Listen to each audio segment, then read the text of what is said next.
لا یکلف اللہ نفسا الا وسعها، اللہ تعالی کسی جان پر بوجھ نہیں ڈالتا مگر اتنا ہی جتنا اس کی وسعت ہے. یہ دنیا کے اعتبار سے بھی ہے، آخرت کے اعتبار سے بھی. اور یہ اللہ ہی ہے، یقین کریں، جو جج کر سکتا ہے، کیونکہ کچھ چیزیں تقدیر میں ہیں. حتیٰ کہ صحیح مسلم میں حدیث ہے کہ یہ جو دانائی ہے نا، کسی کا ذہین ہونا، یہ بھی تقدیر سے ہے. تمام لوگ ذہانت میں برابر نہیں ہو سکتے. البتہ ایک ڈیٹم لیول پہ چیز ہے جو سب کو دی اللہ نے، وہ اللہ کی پہچان ہے، آخرت کی کامیابی وہ حاصل کر سکتے ہیں. اس میں اگر کوئی پاگل ہے اس سے تو ویسے ہی اللہ تعالیٰ نے قلم اٹھایا ہوا ہے، اس اعتبار سے سارے برابر ہیں. لیکن جو باقی جو صلاحیتیں ہیں، ظاہر ہے ہر بندے کو ڈیفرنٹ اللہ نے دی ہیں.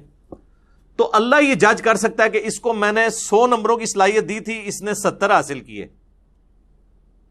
یہ ناکام ہے. اس بیچارے کو صلاحیت ہی 50 کی دی تھی، اس نے 50 میں سے 50 حاصل کر لیے، اگرچہ 70 سے کم ہے لیکن اس کی 100/100 ہے. اس لیے کہا جاتا ہے کہ نیکیاں قیامت والے دن گنی نہیں جائیں گی، تولی جائیں گی. کسی شخص کی ایک نیکی کسی کے 1,00,000 نیکی کے برابر بھی ہو سکتی ہے، کیونکہ جو اسے اللہ نے شاکلہ دیا تھا، سورہ بنی اسرائیل میں سے کہا گیا نا کہ شاکلہ، گیون سرکمسٹانسز، جو ماحول دیا گیا، کچھ چیزیں آپ کو تقدیر کے اعتبار سے دی گئیں، ظاہر ہے وہ تو آپ چینج نہیں کر سکتے. انہی حالات و واقعات میں آپ بیسٹ کتنا پرفارم کر سکتے تھے. لیکن یہ نہ ہو کہ کوئی شخص دنیا میں تو ماشاءاللہ بڑا تیز ہو اور دین کا معاملہ ہے کہ جی ہماری تو استطاعت ہی کوئی نہیں. جی بالکل ٹائم ہی نہیں ملتا. جی ٹائم سارا تو دنیا نو لایا، ٹائم تو کتوں لبے؟ فوٹو کاپی ہوندی ٹائم دی. تو دنیا داری میں وہ فل تیز. آپ دیکھیں کتنے آپ کو لوگ نظر آئیں گے جب دین کی بات کریں تو لگتا ہے کہ یہ بیچارے بالکل گئے گزرے ہیں، لیکن ان کو آپ کبھی اپنی دکان پہ دیکھیں تو یہ تو دنیا میں تو میں آپ سے یہ بات کروں گا نا، اور تو کوئی جرت نہیں کرے گا یہ بات کرنے کی، کیونکہ لوگ ڈرتے ہیں آپ لوگوں سے یہ بات کرتے ہوئے. لیکن آخرت میں چمڑی اتر جانی ہے کہ اللہ تعالیٰ فرمائے گا اچھا تو بالکل ہی سیدھا سا، تنوں سمجھ ہی کوئی نہیں لگی. تو وہ اس کی وسعت کے مطابق لہا ما کسبت وعلیہا مکتسبت، اسے اجر ملے گا اس کے کیے ہوئے نیک اعمال کا بھی، اور وبال بھی ہوگا جو اس نے برے اعمال کمائے ہیں. لہا اس کے لیے، علیہا اس پر. ربنا لا تؤاخذنا ان نسینا واخطأنا، آمین. اے رب ہمارے مت گرفت فرمانا ہماری، کبھی ہم بھول جائیں یا خطا کر بیٹھے. انسان بھول چوک بھی ہو سکتی ہے، اور کبھی یہ کہ کام ٹھیک کر رہا ہے، بھولا نہیں ہے، لیکن اس دوران کوئی اجتہادی غلطی ہو گئی ہے. تو اے اللہ ہم سے درگزر فرمانا، آمین. ربنا ولا تحمل علینا اصرا کما حملته علی الذین من قبلنا، اے رب ہمارے ہم پر ایسا بوجھ نہ ڈالنا جس طرح کہ ہم سے جو اگلے لوگ گزر چکے ہیں، ہم سے پہلے جو گزرے، ہم پچھلے ہیں نا ان کے، وہ ہم سے پہلے یعنی آگے گزر چکے، اگلے روز اگلے جو لوگ گزر چکے ان پہ جو تو نے بوجھ ڈالا تھا ویسا ہم پہ نہ ڈالنا. صحیح بخاری میں حدیث ہے، صحابہ کرام نے جب شکایت کی نا کہ یا رسول اللہ اتنی تکلیفیں اٹھانی پڑتی ہیں، تو آپ علیہ السلام ناراض ہوئے. آپ نے فرمایا کہ اگلے لوگوں کو تو اتنی تکلیف دی جاتی تھی ایمان لانے پر کہ زمین میں گڑھا کھود کے ان کو کھڑا کیا جاتا تھا اور سر پہ آرا رکھا جاتا تھا، وہ اپنے 2 ٹکڑے کروا لیتے تھے، ایمان نہیں چھوڑتے تھے. اور جسموں پر لوہے کی کنگیاں پھیری جاتی تھی یہاں تک کہ ان کی ہڈیوں تک پہنچ جاتی تھی اور گوشت چھیلا جاتا تھا. اور قرآن میں بھی سورۃ العنکبوت کا سٹارٹ پڑھ لینا، اللہ تعالیٰ فرماتا ہے کہ کیا تم اس بات پہ چھوڑ دیے جاؤ گے کہ ایمان لے کر آئے اور تمہاری کوئی آزمائش نہیں ہوگی؟ ہم نے تم سے پہلے لوگوں کو بھی آزمایا تھا، تمہیں بھی ضرور آزمائیں گے. جو سورۃ البقرہ میں ہے وَلَنَبْلُوَنَّكُمْ بِشَيْءٍ مِّنَ الْخَوْفِ وَالْجُوعِ وَنَقْصٍ مِّنَ الْأَمْوَالِ وَالْأَنفُسِ وَالثَّمَرَاتِ، خوف سے آزمائیں گے، بھوک سے، جان اور مال میں نقصان کر کے آزمائیں گے، اور دیکھیں گے کون صبر کرنے والا ہے. ربنا ولا تحمل علينا اصرا كما حملته على الذين من قبلنا ربنا ولا تحملنا ما لا طاقة لنا به، اے رب ہمارے ہم پر ایسا بوجھ نہ ڈالنا کہ جس کو لے کر ہم چل نہ سکیں. ایسا بوجھ نہ ہو، یعنی ہمارے معاملات بھی چلتے رہیں اور ہمیں جو شریعت کی پابندیاں ہیں اس کو بھی ہم ایگزیکیوٹ کرتے رہیں. ایسا نہ ہو کہ ایسے حالات و واقعات بن جائیں کہ ہم تیرے احکامات کی پیروی نہ کر سکیں حلال اور حرام کے اعتبار سے. واعف عنا، اے اللہ ہم سے درگزر فرمانا. آمین. ویسے عفو کہتے ہیں ڈھیل دینے کو، چھوڑ دینا. واغفر لنا، اور ہمارے گناہوں کو ڈھانپ دینا، ہماری بخشش فرمانا. وارحمنا، اور ہم پر رحم فرمانا. انت مولانا، تو ہی ہمارا پشت پناہ ہے. حسبنا اللہ ونعم الوکیل، ہم نے اللہ پر بھروسہ کیا اور وہی بہتر کارساز ہے، وہی ہمیں کافی ہے. فانصرنا علی القوم الکافرین، پس کافروں کے مقابلے پر ہماری مدد فرمانا. اچھا، یہاں پہ یہ سورۃ البقرہ مکمل ہوئی الحمدللہ. آپ دیکھیں کہ یہ بیسیکلی تو اس کے اندر بہت بڑے اشارے تھے آخری آیات کے اندر، کیونکہ یہ غزوہ بدر سے پہلے نازل ہوئی ہے، اور اب یہ دعائیں سکھائی جا رہی ہیں کہ اب تمہارے جہاد اور قتال کے مراحل شروع ہونے والے ہیں. اس وقت تو صحابہ کو پتہ ہی نہیں تھا، ان کی تو پوری زندگی جو ہے وہ جنگوں سے عبارت تھی.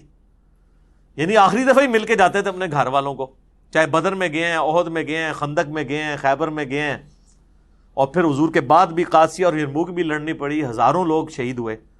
تو اس کے یعنی تمہید کے طور پہ یہ صحابہ کرام کو تعلیم دی جا رہی ہے کہ اب تم پہ مشکل حالات و واقعات آنے والے ہیں، تیاری کر لو. یہ دعائیں اللہ تعالیٰ سے مانگتے رہو اور اللہ کی طرف رجوع رکھو تاکہ اللہ تعالیٰ کافروں کے مقابلے پر تمہاری مدد فرمائے. آمین. تو یہ میرے بھائیوں کمال کی آیات ہیں. ان کے اوپر تو خیر 1 گھنٹہ اور بھی گفتگو کی جا سکتی تھی. میں نے کوشش کی کہ جو ٹیکنیکل ایشوز ہیں نا اس کو ڈسکس کروں جن کی تفسیر مشکل تھی. باقی چیزوں کو میں نے سکپ کر دیا یہ کیونکہ سیلف ایکسپلینیٹری ہیں خود ہی یہ آیات. باقی نبی صلی اللہ علیہ وآلہ وسلم کی بعثت کی برکت سے کئی ایک اللہ تعالیٰ نے شریعت کی پابندیاں جو اس میں آیا نا کہ ہم سے پہلے لوگوں پہ جو بوجھ ڈالے ہم پہ نہیں ڈالنے، تو وہ کئی ایک بوجھ تو حضور کی بعثت کے ساتھ ہی اللہ تعالیٰ نے اٹھا لیے ہیں. جیسا کہ بخاری مسلم میں حدیث ہے کہ مجھ سے پہلے کسی نبی کو یہ خصوصیت نہیں ملی کہ پوری زمین اس کے لیے سجدہ گاہ ہو جائے.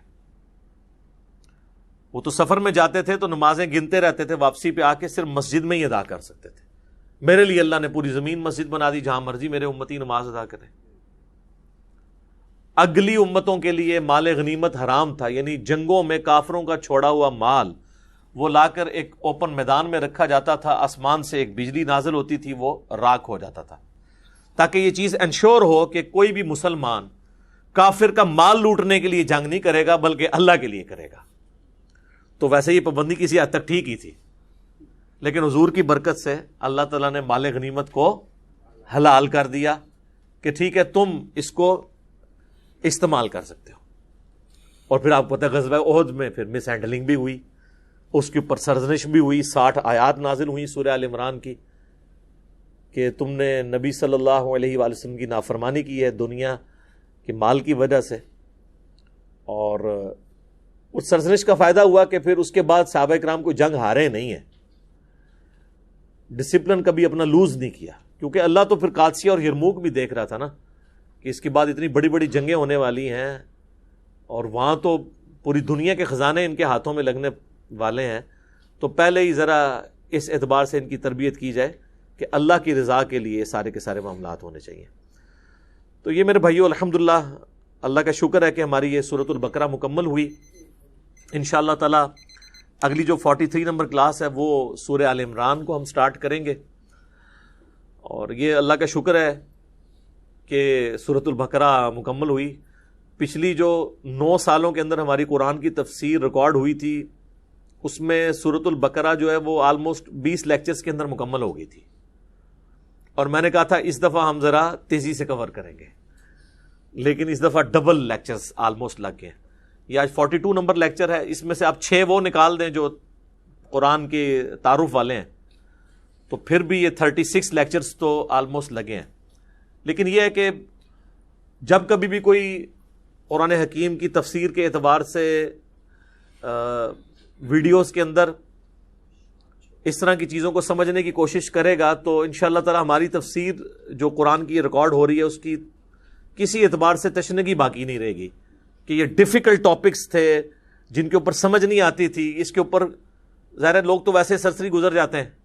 اب یہ جو اتنی مشکل آیت تھی جس کے اوپر میں نے تفصیلاً گفتگو کی ہے، وَإِن تُبْدُوا مَا فِي أَنفُسِكُمْ أَوْ تُخْفُوهُ يُحَاسِبْكُمْ بِهِ اللَّهُ. آپ پرانے بزرگوں کی، بڑے بڑے بزرگوں کی تفاسیر بھی اٹھا کے دیکھ لیں، وہ تو ان آیات کو اس طریقے سے ہی یعنی آگے پیچھے کر گئے کہ جیسے یہ کوئی ایسا مقام ہی نہیں ہے کہ یہاں پر رکا جائے.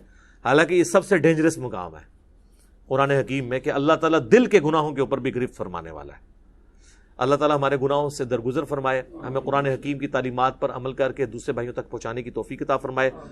اور ہم نے یہ جو اتنا بڑا ایک دعوت کے حوالے سے ایک ذمہ داری اٹھائی ہے کہ قرآن حکیم کی یہ تفسیر ریکارڈ ہو رہی ہے، اللہ تعالیٰ اس کو جلد از جلد مکمل فرمائے تاکہ لوگوں کے لیے یہ صدقہ جاریہ بن جائے انشاءاللہ تعالی.